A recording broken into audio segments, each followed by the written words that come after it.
est-ce que la lune de miel, on peut la vivre toute sa vie, vraiment en lune de miel? C'est la question que moi je te pose au fait. D'un couple qui se dit, que dire de ce couple-là? Il est en train de dire, en lingala, je veux le traduire, ainsi qu'au quitta na c'est, beaucoup de colot, quitta ce qu'on a, c'est on a ce qu'on réalité libérale. Ouais, les acquis lune de miel, chouchou, moi je suis ici. Alors moi je ne comprenais pas, j'ai dit, oh, mais est-ce qu'on ne peut pas continuer à vivre ça? C'est un peu la question que je te pose avant que je continue avec ce que j'ai préparé. Merci pour cette question. Tout part d'abord de la définition qu'on donne de la lune de miel. Généralement, nous tous, nous avons eu comme définition, lune de miel, c'est le moment où on va se connaître sexuellement. Bref, on limite la lune de miel sur le plan physique. Ce qui est totalement faux.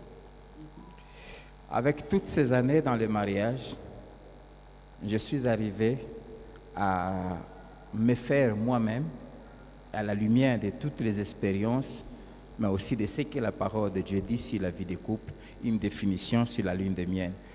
Je vous demanderai si vous voulez écrire, vous pouvez écrire. La lune de miel, c'est un climat. Un climat ou une atmosphère ou une ambiance. C'est un climat, c'est une ambiance. 1, de bonheur. 2, de joie. 3, de complicité. 4, de partage. 5, d'amitié. Et 6, d'intimité. Je mets l'intimité physique vraiment au dernier point. Je disais, la lune de miel, c'est un climat, une ambiance de bonheur, de joie, de complicité, de partage, de dialogue. Quand je dis partage, c'est dialogue, d'amitié et d'intimité qu'il faut, créer. Les deux doivent créer cette ambiance-là. Cette ambiance qui contient tous ces 6 éléments-là. 2, qu'il faut entretenir. Il ne suffit pas de créer cette atmosphère-là, mais il faut l'entretenir. Tous les 2. 3, qu'il faut garder. Veiller à ne pas perdre ça et faire tout ce qui est à son pouvoir pour ne pas perdre ça, qu'il faut maintenir. Et comment? Par l'amour, par un dialogue franc et permanent et par une vie caractérisée par la crainte de Dieu du début à la fin. Voilà ce que j'attends par lune de miel. Et selon cette définition que je viens de donner avec tous ces éléments inclus, je réponds, est-ce qu'on peut vivre la lune de miel du début à la fin? Oui, si les deux le veulent. Voilà. Alors, parlons de notre expérience. Ça, c'était juste les bases que j'étais en train de mettre. Je comprends d'abord que le mariage, c'est un lieu de découverte perpétuelle. Il y a toujours un moment où l'autre fait quelque chose, tu regardes, tu dis, c'est lui ou ce n'est pas lui. C'est vraiment un lieu, pour moi, je peux dire aujourd'hui, de découverte perpétuelle. Et si je dois parler de notre expérience, l'expérience qui m'a vraiment beaucoup marqué dans notre couple, c'est notre couple face aux difficultés financières. Vraiment face aux difficultés financières. Je sais que beaucoup de couples peuvent être confrontés aux difficultés, mais parce que l'argent répond à tout. L'argent traverse le couple. C'est avec ça, le minerval, l'habillement, manger, toutes ces choses. Ça fait d'ailleurs que quand tu es seul, c'est différent que lorsque tu te maries. Lorsque tu te maries, tu es avec toi quelqu'un que tu dois nourrir, quelqu'un. Les enfants qui viennent, les charges viennent. Donc, on ne peut pas exclure l'argent dans le mariage. C'est vraiment impossible. Alors, nous avons connu des moments tellement difficiles que ça laissait vraiment des traces dans notre couple. Mais ici, je veux partager mon expérience par rapport à mon attitude, qui n'était pas une très bonne attitude. À chaque fois que je me réveillais le matin et qu'il n'y avait pas quelque chose à manger, je mettais ça sur ta tête. Parce que pour moi, j'estimais que moi, j'étais chez nous et toi, tu es venu me chercher. Et maintenant, là, il n'y a pas de pain. Maintenant, là, regarde, telle chose manque. Regarde, telle chose manque. Alors, ça faisait qu'à tout moment, lui, il était frustré. Il donnait deux fois de bonnes réponses. Il donnait deux fois de mauvaises réponses. Et ça faisait que ça tuait le dialogue à un niveau comme vous n'avez pas l'idée. Donc, à chaque fois, je priais, mais je le considérais comme le coupable. Je le considérais vraiment comme le coupable. Et ça touchait à la sexualité parce que la femme, lorsqu'elle a un besoin dans la tête, elle a quelque chose à faire, c'est difficile qu'elle puisse se libérer même physiquement. Et ça créait tout le temps des discussions et des discussions. Et à chaque fois, je lui disais toujours, mais c'est pas possible. Maintenant, qu'est-ce qu'on va faire? Maintenant, qu'est-ce qu'on va faire? Je lui posais toujours la question. Et lui, il me répondait toujours, je ne sais pas ce que je dois faire. Et moi, tu ne peux pas me dire que tu ne sais pas. Tu dois savoir. Il a dit, bon, pour toi, quand je dois savoir là, je dois faire quoi comme quoi? Et tu dois chercher, il dit, bon, je t'ai dit que je suis sortie hier. La personne m'a appelé, mais il faut encore le rappeler. Je lui mettais tellement la pression. En tout cas, on a traversé quelques temps comme ça où c'était très compliqué. En même temps que je serai en train de parler de mes erreurs, en même temps je serai en train aussi de donner un conseil à une femme qui est ici. Lui aussi va parler de sa part. Alors, ces moments-là où nous n'avions pas de quoi manger, ces moments-là où il n'avait pas de quoi me payer, où je devais me débrouiller moi-même. Donc tu te réveilles le matin, toi-même, tu dis, bon, voilà, ce pan-là, je peux le mettre avec ça. Et facilement, j'ai failli fléchir. Quand je dis fléchir, tomber dans la convoitise et dans l'envie. Maintenant, quand je regardais d'autres couples, je disais, ah, mais comment eux, ils font pour être bien? Et à un certain moment, je disais, mais Seigneur, toi, tu es injuste. Qu'est-ce qui se passe? Donc, il y a un moment où les situations quand les difficultés financières viennent, ça ne prévient pas. Hein? Si ça prévenait, on allait peut-être, même ton épargne là est finie. Donc, jusqu'à ce qu'à un certain moment, vous restez dans une maison où vous avez même épuisé la garantie. J'ai dit, comment on est arrivé jusqu'à ce niveau? Et à chaque fois, ce que je faisais, je ramenais toujours vers lui. En tout cas, mon pied allait fléchir comme le psaume 73, versets 2 à 3. Mon pied allait vraiment fléchir. Bien-aimé, tu dois savoir que les difficultés financières, tu ne peux pas rendre ton mari coupable. Parce que lui aussi, il est en train de subir comme toi. Maintenant, la différence entre moi et lui, moi je suis expressive. Mais lui, il n'est pas expressif. Donc, comment je peux dire en français? Donc il avale, donc il endosse ça, il subit ça, mais il ne réagit pas. Alors pour moi, j'avais comme l'impression qu'il ne faisait rien. J'ai dit, bon, quand tu es parti, vous avez parlé, tu lui as dit quoi? Il t'a posé la question, comment ça va? Moi, je lui ai dit, comment tu peux lui dire que ça va? J'ai dit, oh, mais tu veux que je lui dise quoi? Il m'a posé la question, comment ça va à la maison? Donc j'ai commencé même à le pousser carrément à aller exposer notre problème aux autres. S'il y a une femme qui fait ça ici, arrête ce que tu fais là, c'est pas bien. Alors j'ai dit, mais comment tu lui dis que ça va alors que les enfants sont chassés? Il m'a posé la question. Maintenant, est-ce que je dois toujours dire à tout le monde que ça ne va pas? Et tout notre dialogue tournait seulement autour, maintenant on fait quoi? Maintenant on fait comment? On n'a pas l'argent. Et je ne comprenais pas. Puis un jour, il y a comme une voix qui montait dans mon cœur. Parce que c'était devenu désagréable. Alors, une voix qui était entrée dans mon cœur pour me dire, toi tu crois vraiment que tu es la seule, tu es vraiment la seule à subir la situation? Toi tu crois vraiment que comme tu sors là avec tes cheveux crépus là, avec tes babouches là presque coupées, toi tu crois vraiment que lui il est content? Est-ce que toi tu penses vraiment que le fait que les enfants sont chassés de l'école, vous êtes allé demander, on est allé, je ne sais même pas quel gage on n'a pas donné, jusqu'à donner même les montres. Alors, quand on allait donner, il y avait la directrice qui disait, c'est que vous avez déjà donné avant ici. On ne sait même pas ce qu'on va en faire. Mais non, Donc gardez ça. Parce que non seulement on sait ce qu'on peut faire, ça n'a même pas de valeur.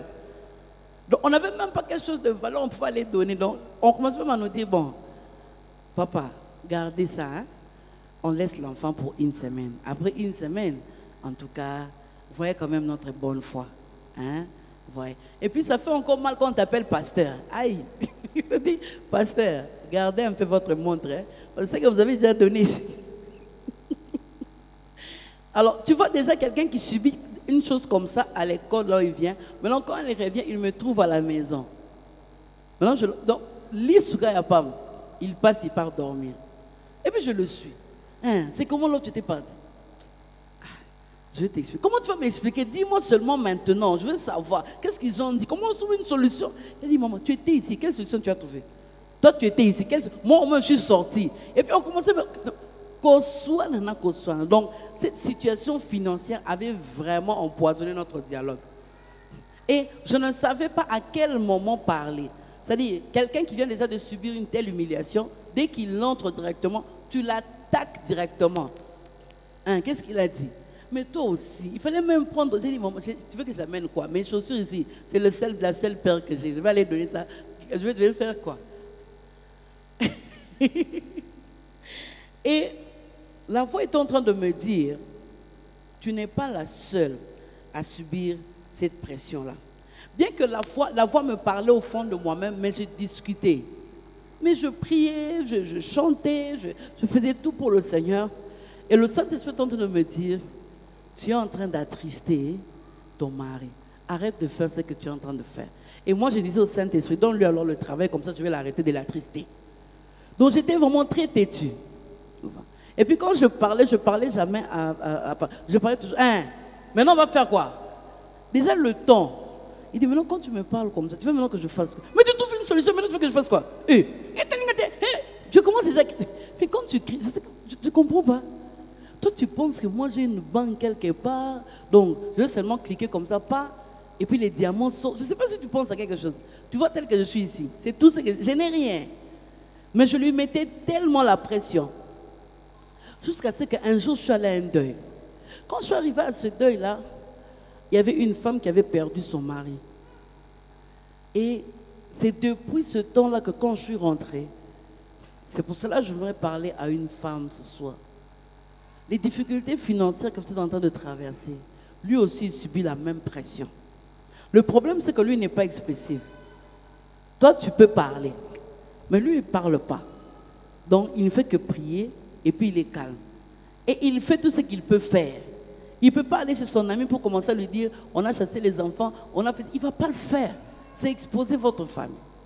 Et quand je suis allée à ce deuil-là, j'ai vu cette femme-là en train de pleurer son mari. Ils n'avaient pas assez. Et elle était en train de dire, on est déjà habitué avec notre pauvreté. Sois vivant, même si tu n'avais rien. Mais je te préfère vivant que mort. Vous savez, la personne qui est à tes côtés, l'homme ou la femme qui est à tes côtés, j'aimerais dire à quelqu'un que c'est un don de l'Éternel. Peut-être femme, aujourd'hui, n'est pas en mesure de faire quoi que ce soit, mais il est vivant. Comme il est vivant, la Bible dit pour tous ceux qui vivent, il y a de l'espérance. Tu ne sais pas ce que Dieu peut faire. Je vais vous dire comment est-ce que Dieu a changé sa vie en un clin d'œil. En un clin d'œil. Et la femme était en train de pleurer. On lui a tout amené. Elle disait, au moins maintenant là, même tout l'or du monde, j'en ai plus besoin. J'ai besoin de mon mari. C'est là que j'ai compris que la personne que tu es en train de négliger parce qu'il n'est pas à mesure de te donner 10 $, il suffit que, quand on est seulement ici, ça ne va pas arriver au nom de Jésus. Grise. Tu vas voir comment tu vas paniquer, tu vas commencer à sauter ici. Mais c'est la personne qui est avec toi tout le jour que tu fais chamailler tous les jours. Toi, tu n'amènes pas ceci, tu ne vois pas l'autre, tu ne vois pas l'autre. Tu compares d'autres couples, alors que peut-être le couple en question, ils ont peut-être 6 locataires. Le mari ne sort pas, il est à la maison parce que chaque fin du mois, il a déjà ses 3 000 $ là. Toi, tu ne sais pas comment est-ce qu'ils sont en train de vivre. Et j'ai commencé maintenant à comparer d'autres couples. Quand je viens à l'église, ce couple-là est bien, ce couple-là est bien. Chaque couple a un problème. Si chez vous, c'est les finances, Peut-être que chez eux, c'est la maternité. Peut-être que chez eux, c'est un problème psychologique. Peut-être que chez eux, chaque couple a un problème. Et Dieu laisse toujours un problème à résoudre dans le couple pour que vous puissiez dépendre de lui. Et quand cette femme-là pleurait, je disais au fond de mon cœur, Seigneur, pardon, que ça ne m'arrive pas. Parce qu'à ces instants-là, même si on lui donnait tout l'or du monde, tout l'argent du monde, ça n'avait plus de sens. Parce que la personne avec qui elle devait partager ces choses-là est partie. Et il est en train de dire, maintenant je veux vivre pourquoi? Bien-aimé, je veux que tu puisses apprécier l'homme ou la femme qui est à tes côtés. Elle n'est pas parfaite. Elle a beaucoup de défauts, surtout des défauts. Mais est-ce que tu peux l'apprécier? Parce que le jour où il ne sera plus là, c'est là que tu vas comprendre que ce n'est pas l'argent qui bâtit le couple. Ce n'est pas l'argent qui bâtit le couple. Ce sont les personnes vivantes. Regardez dans le monde, on a mis des robots, on a mis tellement, on a voulu faciliter les choses, les machines par-ci, par-là. Mais si tu ne mets pas un homme au centre, rien ne va se faire. L'homme est au centre de tout. Quand je dis l'homme, je dis l'homme majuscule, l'homme et la femme. C'est pour cela, c'est comme un conseil que je suis en train de donner à une femme ce soir. Prie pour lui. Arrête de l'acculer. Et quand j'avais compris ça, quand je suis rentrée à la maison, quand je l'ai regardé, lui-même n'avait pas compris, j'étais gentille. Il m'a regardé, qu'est-ce qu'il y a? Parce que j'étais toujours... Donc c'était vraiment un peu bizarre, aigri à tout moment. Pourquoi? Parce que je me disais, parce que je n'ai pas mangé, parce que je n'ai pas acheté ceci, il y a les amis qui achètent ceci, il y a les autres qui font ceci. Donc, je conditionnais toute ma vie par rapport au bien matériel et par rapport à l'argent. Et quand je suis rentrée, je lui ai dit, je t'aime. Bon, c'est plus lui qui me dit je t'aime dans notre couple, je dois le dire. Alors il me dit, pourquoi tu me dis que tu m'aimes? Toi tu dis pas. Je ne sais pas dans votre couple c'est comment, mais c'est plus lui qui dit je t'aime, je t'aime. Alors je lui ai dit je t'aime. Il me dit, c'est du nouveau, tu m'aimes. Un mari qui s'étonne que sa femme lui dit je t'aime. Elle lui dit, qu'est-ce qu'il y a? Et je l'ai raconté, Et puis je lui ai dit, en tout cas, je te dis, vraiment merci d'exister. Parce que s'il part et qu'on te donnait 1 million sans mari, qu'est-ce que tu vas faire avec ça? La manière dont Dieu a créé l'homme et la femme, c'est pour vivre à côté d'un homme, c'est pour vivre à côté d'une femme et d'être heureux. Et je vais même aller plus loin. Pour les femmes qui travaillent, tu es en train de travailler. Il va donner le témoignage parce qu'à un certain moment, lorsque Dieu a commencé à agir, bon, c'était des petites portes qu'il a commencé à ouvrir par rapport à moi, des petits séminaires à donner. Quand je parle de séminaires, c'est sur le plan séculier, ce n'est pas sur le plan biblique. Des petits séminaires à donner à gauche, à droite, des réunions sur le leadership. Ça m'ouvrait un peu des portes, un peu de $15, un peu de $10. Donc on pouvait m'appeler, il y a quelque chose ici, il faut faire partie, on est en train de chercher des facilitatrices pour ça, il y a une activité comme ça se passe là-bas, il faut que tu ailles, il faut que tu arrives. Il y avait de temps en temps des petites sommes comme ça. Alors, j'aimerais parler à une femme. Quand toi tu travailles, c'est vrai, le mari ne travaille pas. Mais quand tu rentres à la maison, tu trouves que tout est rangé. Les enfants sont lavés, il est allé les faire coucher, les devoirs sont faits. Donc quand toi tu reviens, tu viens seulement pour manger et puis pour dormir. Est-ce que tu penses vraiment que cet homme-là est inutile?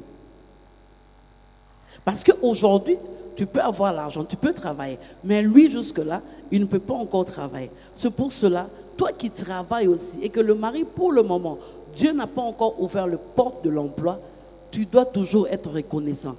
Parce que ton argent ne va pas faire les devoirs pour les enfants. Parce que ton argent ne va pas coucher les enfants. Ton argent ne va pas les signer les bulletins. Donc, de l'autre côté, Dieu peut permettre qu'il ouvre pour que la femme puisse avoir. Continue à apprécier cet homme-là. Parce que s'il n'était pas là, tu n'allais pas trouver tes enfants bien propres comme ça. Tu n'allais pas aussi bien travailler à l'aise parce que tu sais qu'il y a quelqu'un. Et c'est depuis ce jour-là que j'ai commencé maintenant à l'apprécier. Donc, les difficultés financières ont même enlevé toutes les qualités qu'il avait.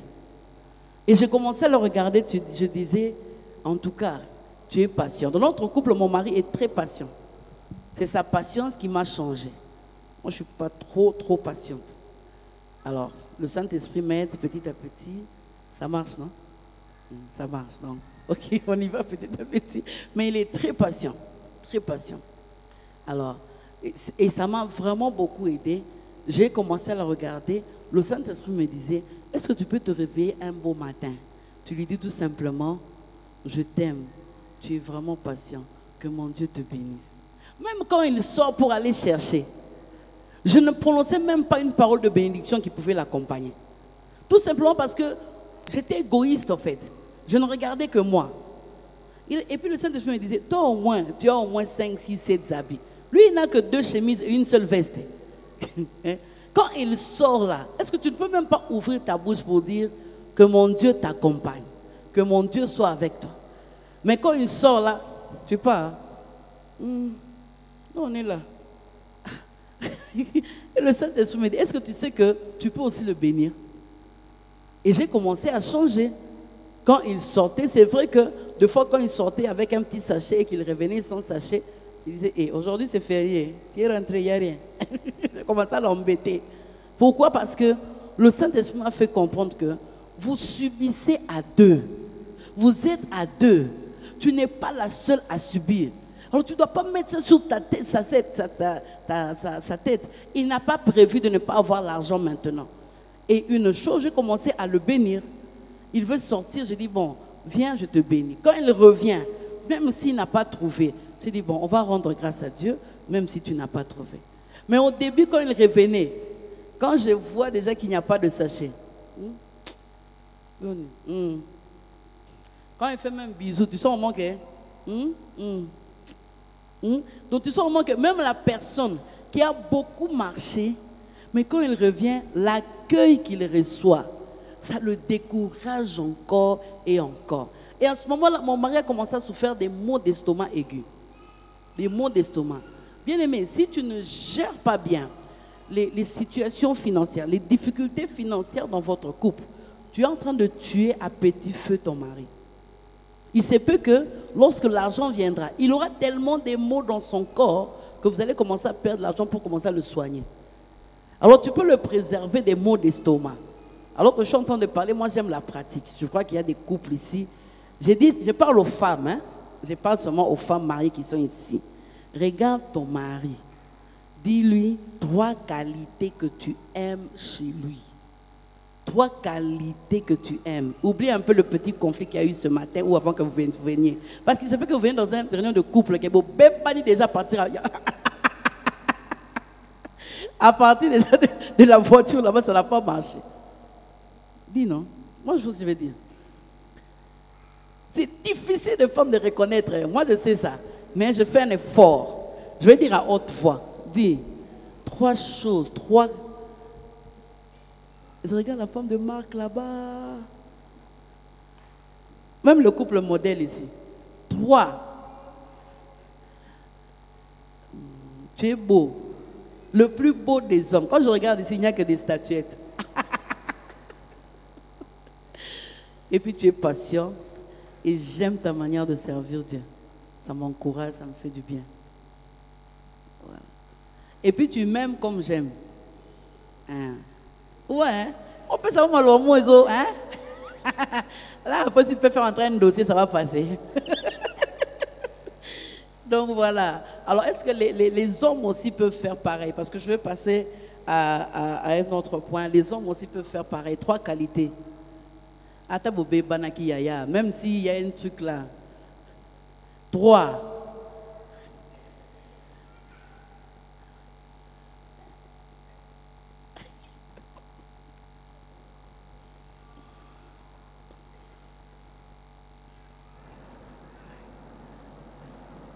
Ça va? Alors, c'est très important de vous apprécier.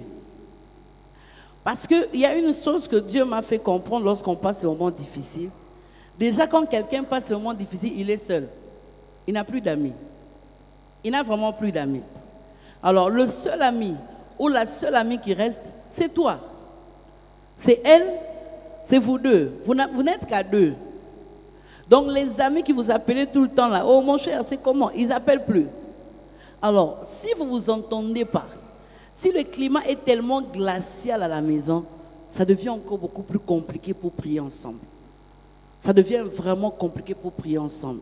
Le message que j'ai voulu donner ici à une femme, c'est que tu es expressive, mais mets-toi aussi à la place de l'autre. Et que les situations que vous pouvez traverser, vous les subissez ensemble. Il n'y a pas une personne qui les subit plus que l'autre. Vous êtes vraiment en train de les subir ensemble. Et ces situations nous ont plus rapprochés. Ça nous a plus rapprochés. Pourquoi? Parce que j'ai voulu tirer un peu le bon côté. On commençait à faire quoi? Parce qu'au fait, on commençait à parler des beaux moments passés ensemble avant que les situations financières se compliquent. Ah, tu sais, ce jour-là, ah, c'était bien. On commençait, on dirait, à repasser un peu les bons moments. Et la deuxième chose qu'on faisait, on commençait à faire ça comme de l'humour. La pauvreté comme de l'humour, des choses qu'on manquait comme de l'humour. Alors lui, il me disait souvent, moi, quand Dieu va me donner l'argent, attends, tu vas voir. J'ai dit, papa, avant de donner 100 000, donne d'abord 1000 francs. Alors, il se mettait à rigoler. J'ai dit, non, avant que tu ne donnes, il dit, écoute, toi, je vais te fermer la bouche. J'ai dit, avant de fermer la bouche pour 10 000, là, ferme d'abord la bouche à 1000 francs. 1000 francs ici. On a pris les pains le matin, on n'a pas pu payer. Donne. Et puis on rigolait. Et puis je l'avais donné un nom. Je lui ai dit, il y a sachet. Toi tu sors.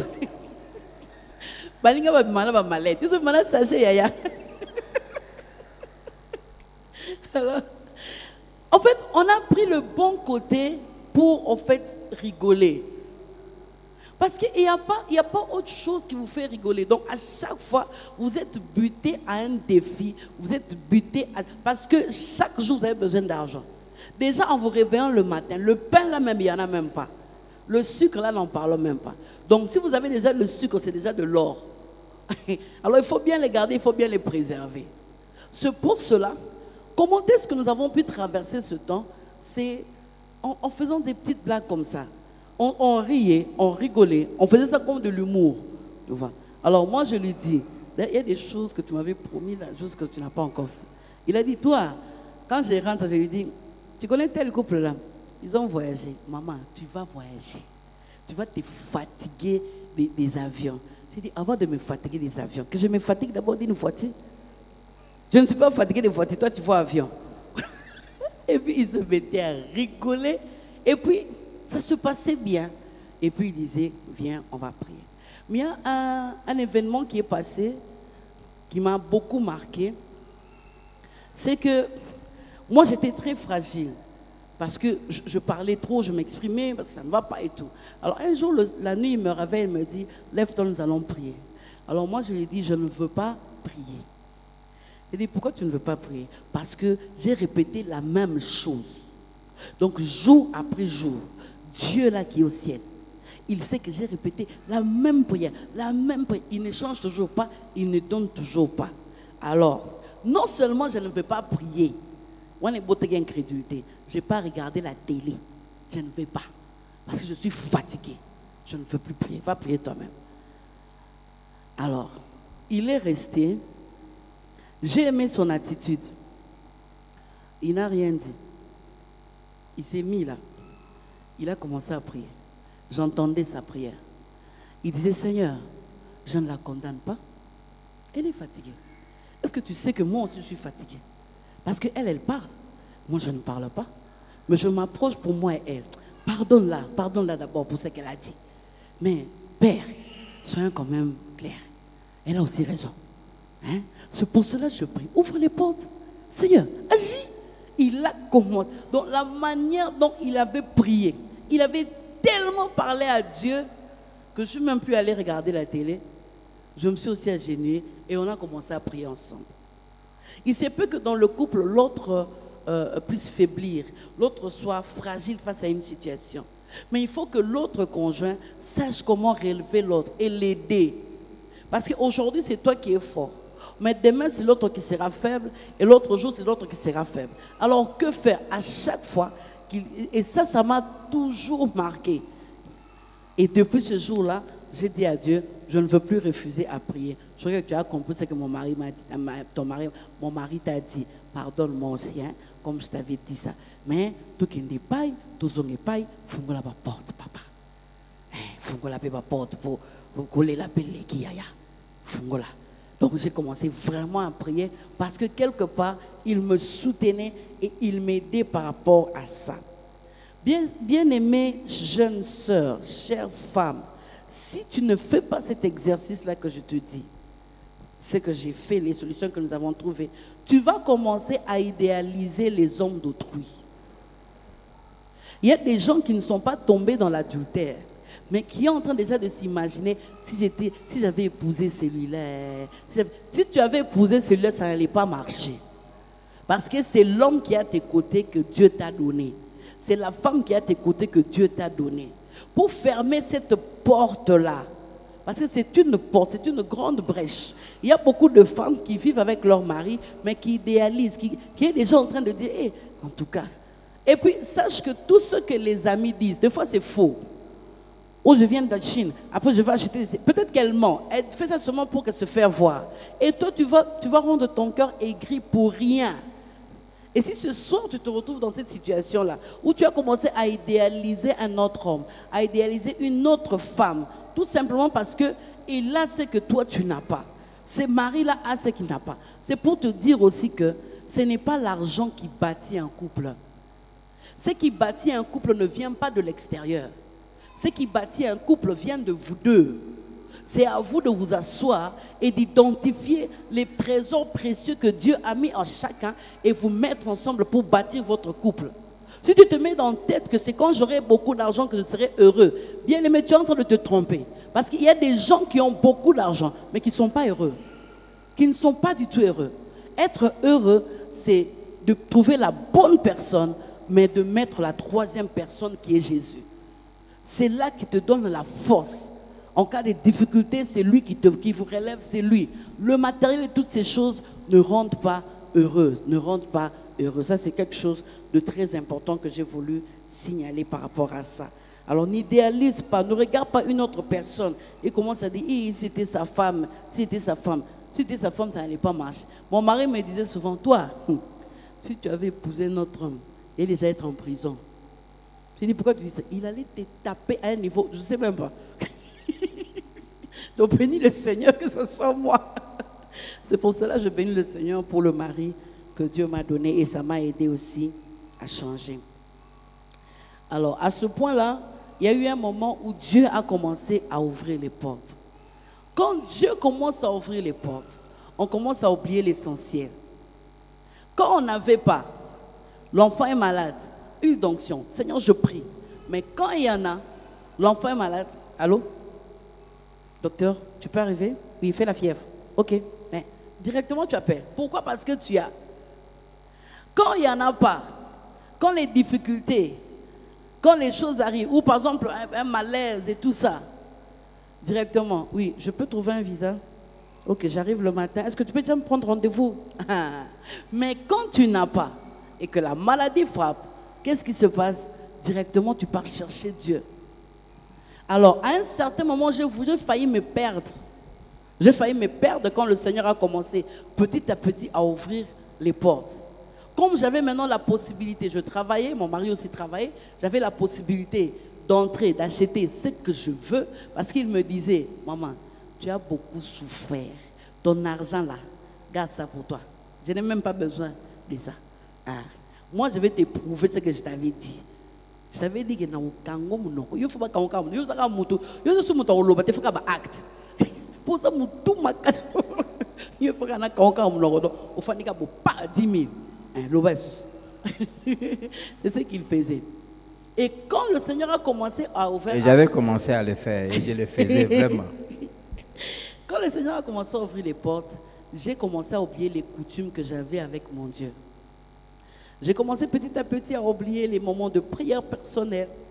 J'ai commencé petit à petit à oublier parce que je voulais, on dirait, rattraper les temps perdus. Hein? J'entre dans une boutique comme ça, j'achète 5 paires. Et puis je rentre, maman, pourquoi tu achètes 5 paires? Pourquoi tu as acheté 5? Les 5 ici, il y a même l'autre là qui a fait 5 mois que tu ne portes pas. Oh, mais j'avais beaucoup aimé. J'ai dit, fais attention. Fais attention. Il faut très bien gérer. Ne pense pas maintenant que le Seigneur a offert, tu commences un peu, on dirait comme une petite folie là. Hein? Je commençais à me dire, bon voilà, je vais rattraper le temps perdu. Je veux, à un certain moment, qu'on le veuille ou pas, au fond de toi-même, si tu ne veilles pas sur ton cœur, je veux prouver. Tu vois, je veux prouver. Je veux prouver. Et ça, c'est vraiment un grand danger à laquelle j'ai voulu vraiment fléchir. N'eût été mon mari qui me recadrait. Il dit, quand tu fais les dépenses utiles, maman. Je ne comprends pas pourquoi tu as acheté cet habit. Je ne vois pas pourquoi. Est-ce que tu as fait préparer les choses à la maison et tu arrives à la maison. C'est toi-même qui as dit, faites ceci, faites ceci, faites cela. Tu arrives et tu dis, je n'ai pas envie de manger, je pars manger au restaurant. Ça n'a pas de sens. Mais là, la nourriture que tu as fait préparer, si tu ne savais pas. Alors moi, je répondais, j'ai beaucoup souffert, laisse-moi. Non, non, non, là, ça devient du gaspillage. Là, maintenant, tu commences à gaspiller. Ça ne se fait pas comme ça. Et petit à petit, le Seigneur a commencé à m'enseigner, le Seigneur a commencé à me parler. Mais aussi, par rapport à notre couple, lorsque le Seigneur a commencé à ouvrir petit à petit des portes, on s'est maintenant investi. C'est-à-dire, les rêves qu'on n'arrivait pas à réaliser, parce qu'on n'avait pas d'argent, on a commencé maintenant à les réaliser pour consolider le couple. C'est-à-dire, les moments d'intimité qu'on n'arrivait pas pour aller quelque part s'enfermer pendant 2 jours, on s'est dit, pourquoi ne pas maintenant? On peut avoir quelque chose pour commencer maintenant à investir et à nous investir dans notre amour pour que nous puissions le consolider, parce que l'argent est maintenant là. Et on le fait, pas seulement nous deux, on investit aussi les enfants. Pourquoi? Parce que les enfants aussi vont intérioriser ça pour comprendre qu'à un certain moment, il faudra prendre son enfant, il faudra prendre sa femme, il faudra prendre son mari, aller quelque part pour se divertir. Et pour les enfants, ça va rester.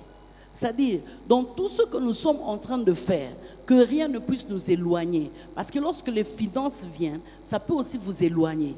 C'est-à-dire, chacun veut réaliser son rêve. On oublie qu'on est un couple et qu'on peut prendre maintenant ces possibilités, ces finances que le Seigneur nous a données, tout simplement pour consolider et consolider davantage notre couple. Des moments seul à seul au restaurant, des moments seul à seul quelque part, même peut-être des fois avec des amis où on mange quelque chose, mais tout ça dans le but de consolider davantage le couple. Voilà, je peux m'arrêter là, il peut aussi continuer par rapport à ça. Et puis je parlerai face à la différence de caractère, ce que j'ai appris face à la différence de caractère pendant les 22 ans. J'aimerais juste ajouter, parler principalement aux hommes, comme tu as parlé aux femmes. Comment un mari doit se comporter dans des moments difficiles. Et nous avons vraiment connu pendant 4 années de notre vie de couple, des moments extrêmement difficiles. Quand nous nous sommes mariés, j'ai travaillé, j'ai gagné bien ma vie. Les 2 premières années, en tout cas, c'était très bien. Le nécessaire était là. Mais j'aimerais d'abord commencer par ce qui s'est passé avant que ce moment difficile n'arrive. Je crois que c'était le 2e couple qu'on avait parrainé. Quelque temps après, un soir, notre fille là débarque à la maison. Il est venu avec quelqu'un. Il m'a présenté, non, c'est mon ami. J'ai passé, je suis allé le voir et puis, comme il n'est pas loin de chez vous, alors je lui ai dit, on part. Je me suis dit bonjour à nos parents avant que je puisse rentrer. Et ce frère qui était avec notre fillette, c'est vraiment un vrai prophète. Quand ils sont entrés, je les ai accueillis, j'ai prié, à peine j'ai dit Amen, et puis il fait ça. Il me dit, pasteur, je peux te parler? J'ai dit oui. Vas-y. Il dit non. Excuse-moi, tu ne me connais pas. Et puis même mon ami va être étonné, mais je vais te parler à 2. D'accord. On est sorti dehors, on a laissé son ami, notre filleule au salon. Et puis il me dit, dès que je suis entré dans votre salon, j'ai vu un grand point d'interrogation. Et puis j'ai posé la question au Seigneur, pendant que tu priais, qu'est-ce que cela veut dire? Et puis les gens entendaient clairement le Seigneur me dit, dis à mon serviteur que dans un mois, je veux le faire passer par des moments extrêmement difficiles. Mais qu'il fasse des choses. Un, qu'il me reste fidèle. Deux, qu'il me cherche.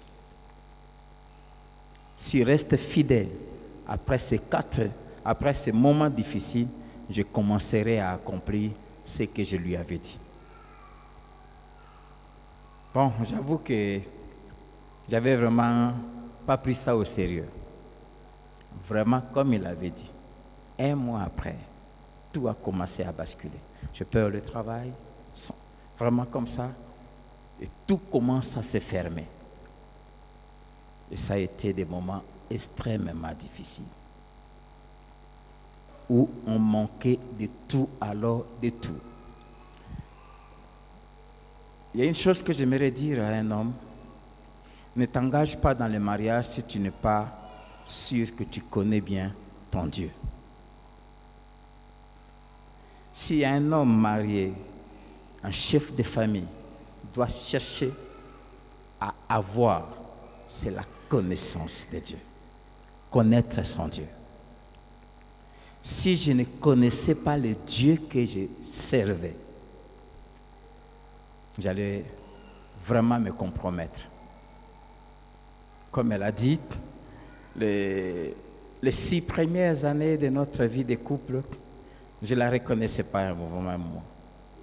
C'était une femme qui aimait Dieu, qui priait beaucoup, mais qui ne supportait pas des situations difficiles. Et elle avait des attitudes, des réactions très, très bizarres. Et elle avait l'habitude surtout de hausser le ton.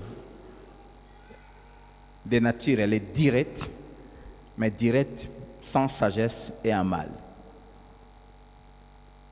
Mais parce que je connaissais le Dieu que je servais, et parce que Dieu m'avait averti. C'est quand ces situations ont commencé à arriver que je me suis rappelé de ce que ce jeune homme m'avait dit. Je disais tout le temps à Dieu, aide-moi à tenir ferme et à te rester fidèle. Je n'ai jamais prié comme pendant ces 4 années. C'est pour cela que quand vous passez par des situations difficiles, peu importe la pression, même si à un moment ta femme peut avoir des propos durs, même si les gens peuvent t'abandonner, si tu connais ton Dieu, et si tu sais qui tu es, et surtout si tu sais là où tu vas avec Dieu, tu garderas ta foi. Et tu garderas ta maîtrise de soi. Souvent quand elle parlait, je la regardais, je riais. Et ce qui l'énervait, c'était quand elle parlait, moi je me mettais à rire. Et je ne cessais de lui dire, voici ce que Dieu m'a dit. Moi je ferai ceci, moi j'aurai ceci. Moi l'argent j'en aurai. Mais je ne ferai jamais du mal pour avoir l'argent. Et je le répétais tout le temps, peu importe la situation de disette qu'on peut connaître, jamais nous irons dormir sans manger même les riz secs. Et Dieu a honoré cette parole. On manquait, c'est vrai, mais même à 23 heures, quelqu'un passait, j'ai à quel juste, quelque chose me disait ce matin que je vous amène, c'est 10 francs. Et ça suffisait juste pour acheter même 2 ou 3 pains, on prend avec du thé et puis on dort.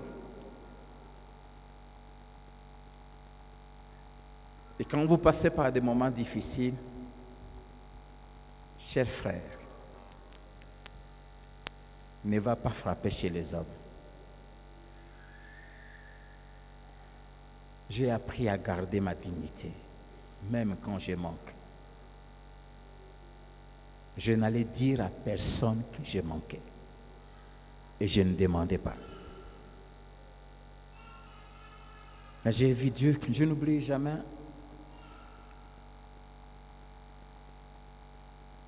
Le 31 décembre